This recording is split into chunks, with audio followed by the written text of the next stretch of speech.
하나님 말씀 사도행전 26장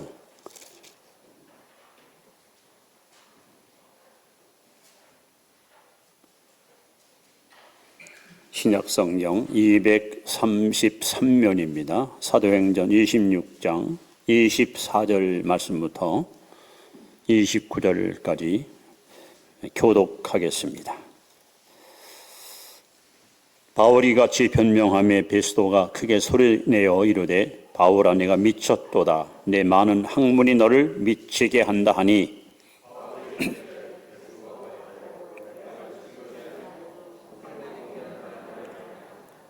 왕께서는 이 일을 아시기로 내가 왕께 담대히 말하노니 이 일에 하나라도 아시지 못함이 없는 줄 믿나이다.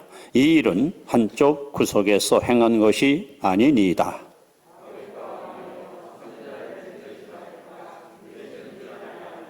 아그리빠가 바울에게 이르되 내가 적은 말로 나를 권하여 그리스도인이 되게 하려 하는도다.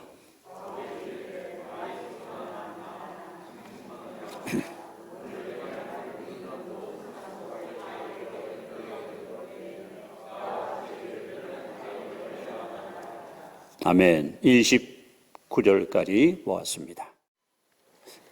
혹시 여러분 야인 시대라는 연수곡을 보셨습니까?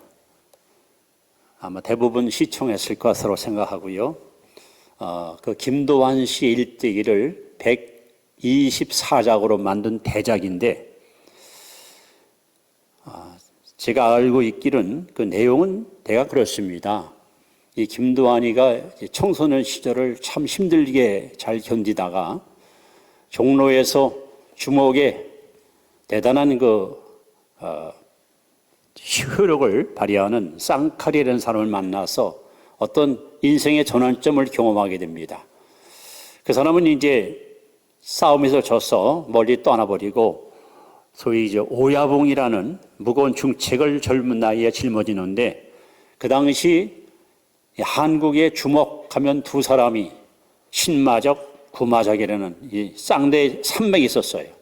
신마적은 엘리트였지만은 조직이 없이 자기 힘으로 세력을 이기고 싸웠던 힘겨운 인생을 살았고, 이 구마적은 막강한 조직을 가지고 종로의 상권을 지배하며 또 일본과 야합해서 세력을 확장시켰던 약간 색깔이 좀 불투명한 인물이었습니다.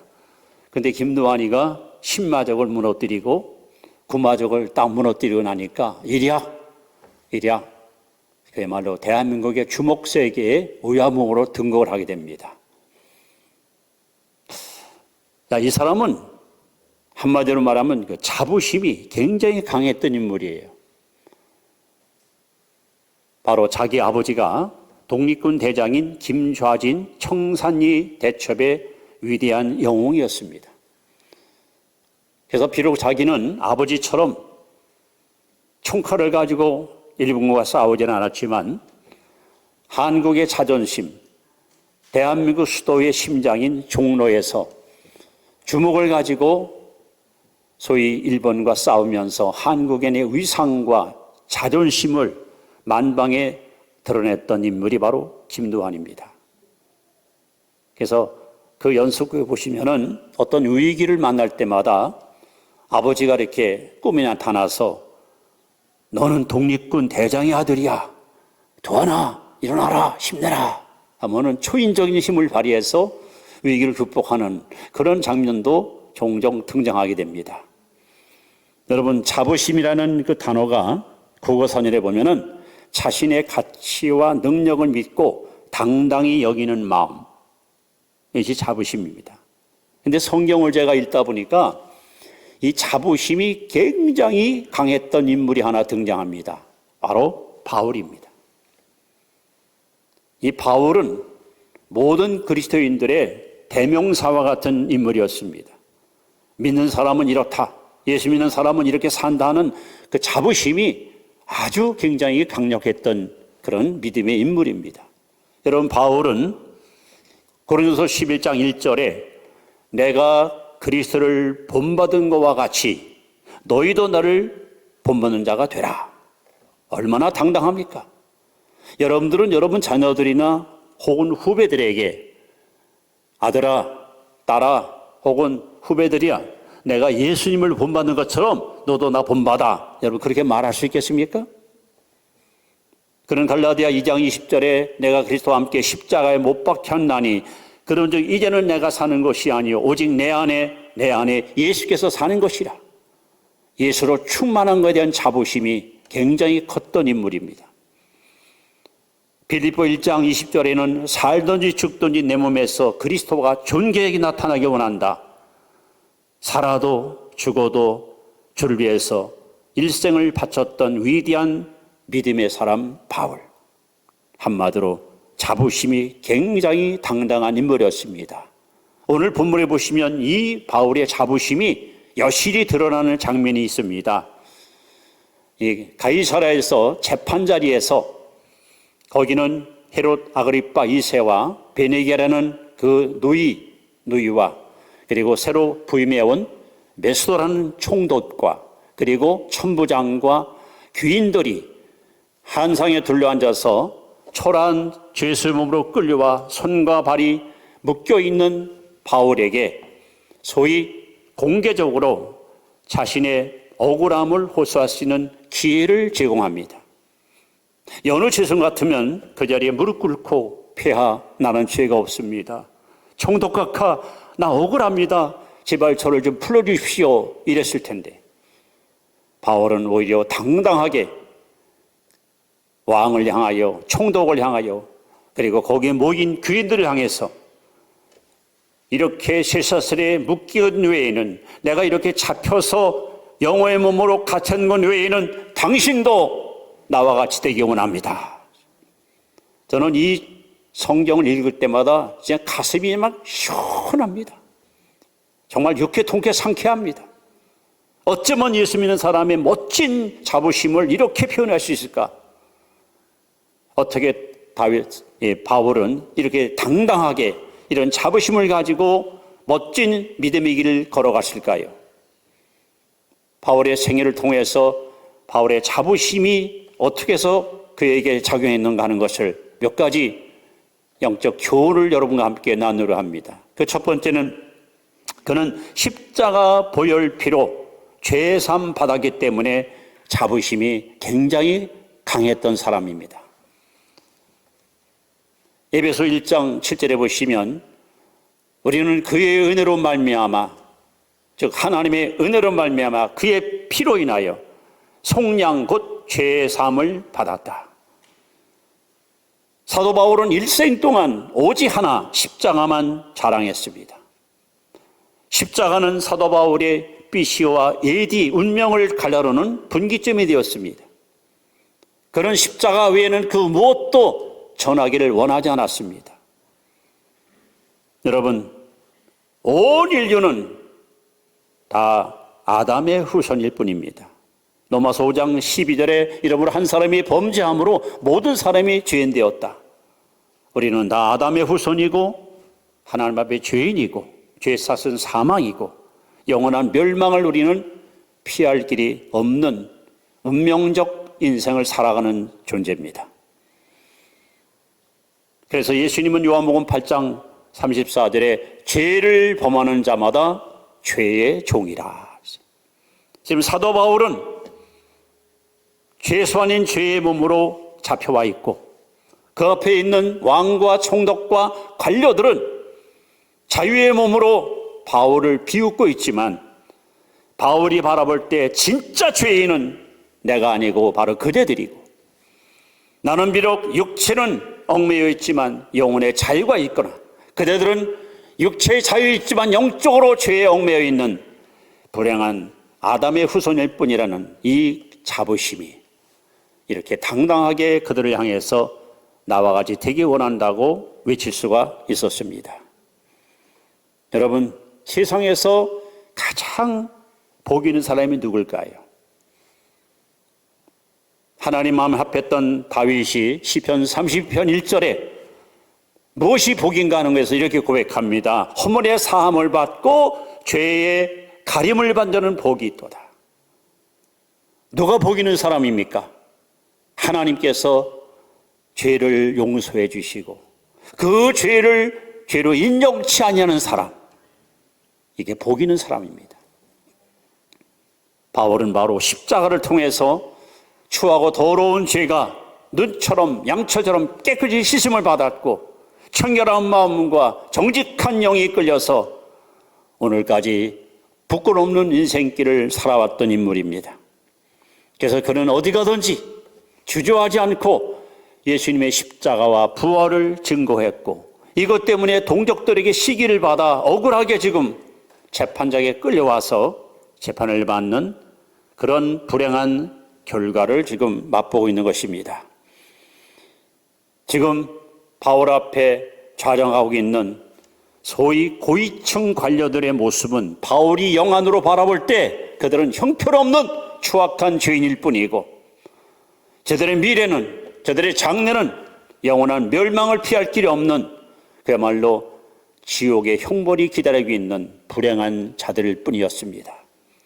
그래서 오늘 사도 바울은 예수의 피로 구속받은 십자가의 보혈피로 죄 씻음 받은 이 자부심, 그래서 갈라디아 6장 14절에 오직 내게는 예수 그리스도의 십자가 외에는 자랑할 것이 없다고 그렇게 당당하게 평생 십자가를 자랑하고 증거한 사람이 바로 바울입니다.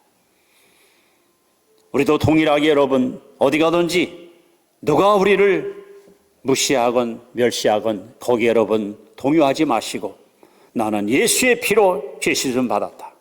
나는 십자가 보혈로 죄 사함 받았다. 나는 구원받았다. 하나님의 자녀가 되었다. 하나님은 나와 함께 하신다는 이 자부심. 여러분, 사람이 온 천하를 얻고도 자기 목숨을 잃으면 무슨 소용이 있습니까? 그러므로 이 세상에서 최고로 복 있는 사람은 바로 여러분, 구원받은 우리들입니다. 바울은 이 자신감 때문에 어디 가도 기죽지 않고 당당하게 때를 얻든지 못 얻든지 복음을 증거하는 일에 여러분 최선을 다했던 것입니다.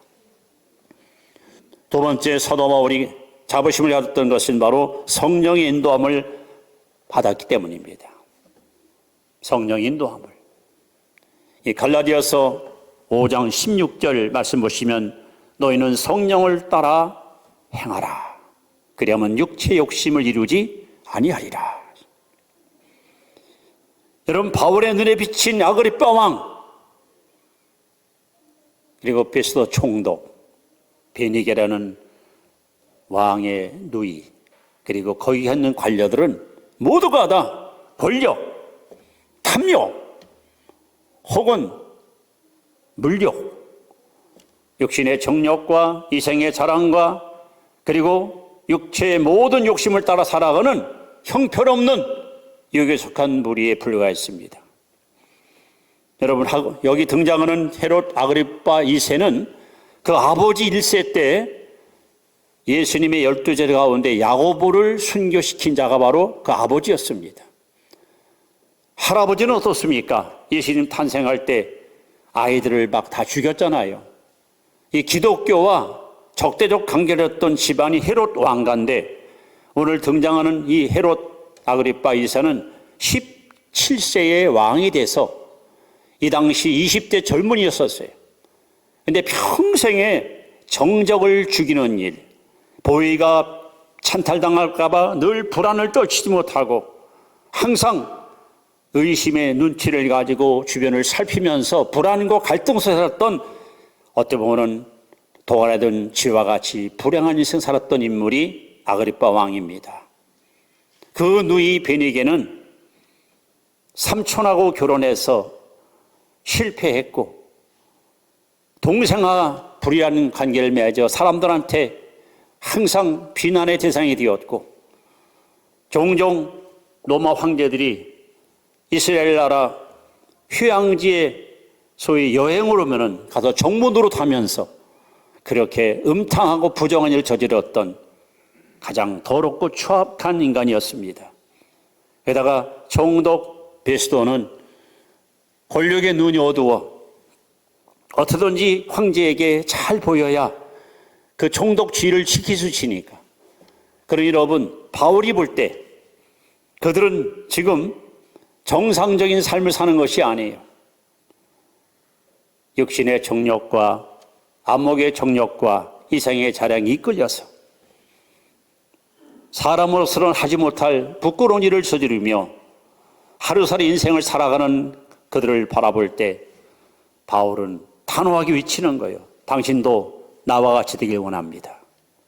나와 같이 성령을 따라 나와 같이 진리의 영을 이끌려서 하루를 살아도 하늘을 우러 한 점 부끄러움 없는 떳떳하고 그리고 의미 있는 인생을 살라고 여러분 감히 예수가 왕을 향해서 단호하게 외치는 거예요.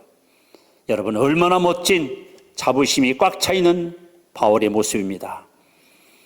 로마서 8장 9절 말씀에 누구든지 그리스도의 영이 없는 사람은 그리스도의 사람이 아니라 이랬습니다. 오늘 교회를 다녀도 우리가 성령이 이끌려 살아가면 우리는 영혼의 자유함이 있습니다. 마음의 평안함이 있습니다. 생활과 삶 속에 열매가 따라옵니다. 그러나 육체의 욕심을 따라 살면 우리는 썩을 것을 거둘 것이고 열매 없는 쭉쭉 인생길로 전락할 수밖에 없습니다. 그러므로 여러분 사도 바울이 이렇게 성령의 지배를 받고 성령이 이끌리고 성령이 인도하는 대로 살아왔던 자신의 삶과 지금 정욕의 눈이 어둡고 권력의 눈이 어둡고 탐욕의 눈이 어두운 자기 앞에는 그 왕과 총독과 관리들을 바라볼 때 그는 단호하게 외칠 수 있는 거예요. 당신들 나와 같이 사시오. 나와 같이 진정한 자유인이 되시오. 그래서 저는 이 사도 바울의 모습을 보면서 정말 믿는 자의 자부심을 멋지게 표출해 준 바울이가 너무 자랑스럽고 너무 여러분 대견한 거예요. 더 나아가서 사도 바울이 자부심을 가졌던 또 하나의 이유가 있습니다. 그는 세 번째로 사명을 위해서 목숨을 바쳤기 때문에 그래요. 우리 한번 사도행전 20장 24절 말씀을 다 같이 한번 우리 읽습니다. 시작.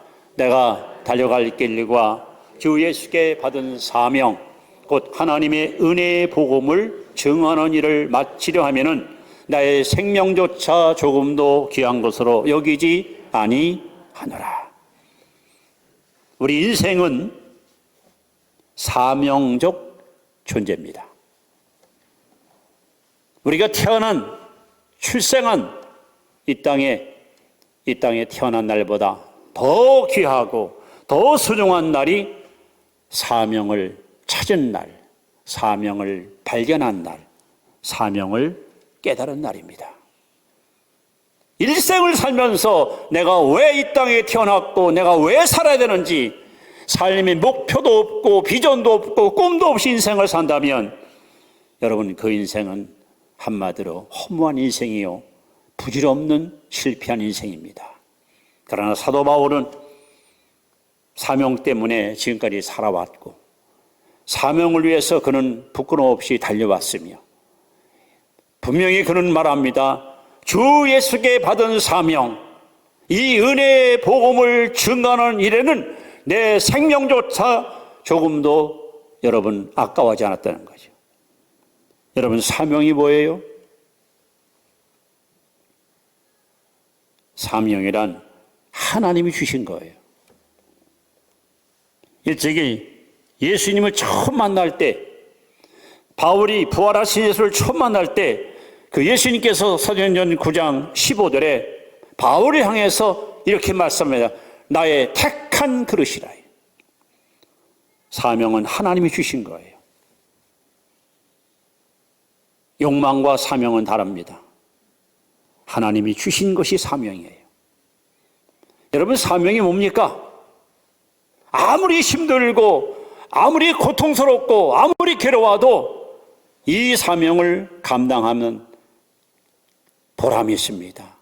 행복이 있습니다. 세상에 줄 수 없는 기쁨이 있습니다.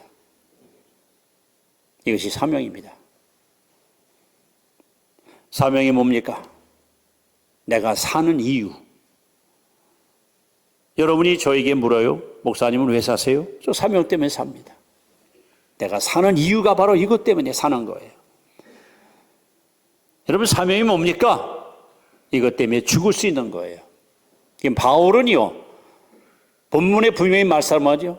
내 목숨보다 귀한 것이 있다는 거예요. 그것이 바로 사명입니다. 여러분, 사명이 뭡니까? 장차 하나님 앞에 가서 자랑할 수 있는 거. 하나님이 인생 결산장에서 물을 거예요. 너 뭐에다 왔어? 이 땅에서 너 뭐 했니? 하고 물을 때, 하나님, 저 이거 했어요. 저 이거 감당하고 왔어요. 하나님 앞에 당당하게 자신 있게 삶을 하나님께 여러분 자랑할 수 있는 것, 그것이 사명입니다. 그래서 사도 바울은 자신이 지금 억울하게 누명을 쓰고 2년 동안 가이사랴 감옥에 갇혀 있었어요. 언제 풀려날지 몰라요. 근데 바울은 그런 과정 속에도 가슴속에 선교의 비전이 살아있었어요. 그래서 총독에게 호소합니다. 나 로마 황자에게 상소하겠습니다. 로마에 가서 재판받게 해주시오. 그거는 단순히 이 죄의 누명을 벗기 위함이 아닙니다. 바로 로마에 가서 복음을 전하고 싶어서. 당시 세계 최강국이고 최대 도성인 로마에 가서 예수 그리스도의 구원의 복음을 증거하기 위해서, 즉 사명을 감당하기 위해서 바울은 지금 당당하게 황제에게 상소하는 상소장을 갖다 여러분 제시한 거예요. 바울은 늘 고백합니다. 내가 복음을 증거하지 아니하면 화가 내가 임할 것이다. 복음은 모든 믿는 자들에게 구원 주신 하나님의 능력이라. 지금 사도 바울은 이렇게 사명에 붙잡히고 사명에 이끌려서 사명 때문에 잡혀왔고 사명을 위해서 마지막 목숨까지 바칠 각오를 가지고 와 있는데, 지금 그 앞에 와 있는 아그리빠 왕도, 베스도 총독도, 베니게도, 천부장도, 백부장도 사명이 뭔지도 모르고, 왜 사는지도 모르고, 뭐 때문에 여기 있는지도 모르고, 그렇게 인생을 허비하는 것을 바라보면서 바울은 외치는 거예요. 당신들 나와 같이 되기 원합니다. 인생 허비하지 말고, 소중한 시간을 헛되이 소진하지 말고 의미 있는 인생을 살아봐라. 부끄럽지 않은 인생을 살아봐라. 후회 없는 인생을 살아봐라. 이렇게 당당하게 바울이 외칠 수 있었던 겁니다. 오늘 여러분, 바울 사도가 법정에 끌려가서 무릎 꿇고 용서를 구하며 무죄함을 변명할 것을 기대했지만, 오히려 그는 그 자리를 복음을 전파하는 복음의 황금어장으로 삼아서 감히 말 한마디만 목숨까지도 한순간에 날아갈 수 있는 그 엄청난 권력자 앞에, 아그리빠 왕이여, 예수님에 대해서 알고 계시지요? 십자가 사건, 부활 사건은 꾸민 얘기가 아닙니다. 이미 이스라엘 전역에다 퍼져 있는 사건이고 왕도 알고 있습니다 하면서, 내가 이렇게 결박당한 것 외에는 당신도 나와 같이 되길 원합니다. 여러분, 얼마나 멋져요. 얼마나 멋진 믿음의 자부심에 꽉 찬 고백입니까? 성도 여러분, 기죽지 마십시오. 위축되지 마십시오. 낙심하지 마십시오. 좌절하지 마십시오. 바울처럼 우리는 십자가 보혈로 죄 씻음 받았습니다. 바울처럼 우리는 성령의 이끌림을 따라 믿음으로 살고 있습니다. 바울처럼 우리는 하나님 주신 사명이 있습니다. 우리도 당당하게 누구를 만나든지 당신도 나와 같이 되기 원합니다 라고 자신 있게 믿음의 아름다운 자부심을 증거할 수 있는 그런 멋진 예수쟁이가 되기를 주 이름으로 축원합니다. 이제 사도 바울의 마지막 인생 종착역에서 그가 고백한 위대한 신앙 고백을 이렇게 결론을 여러분 앞에 소개합니다.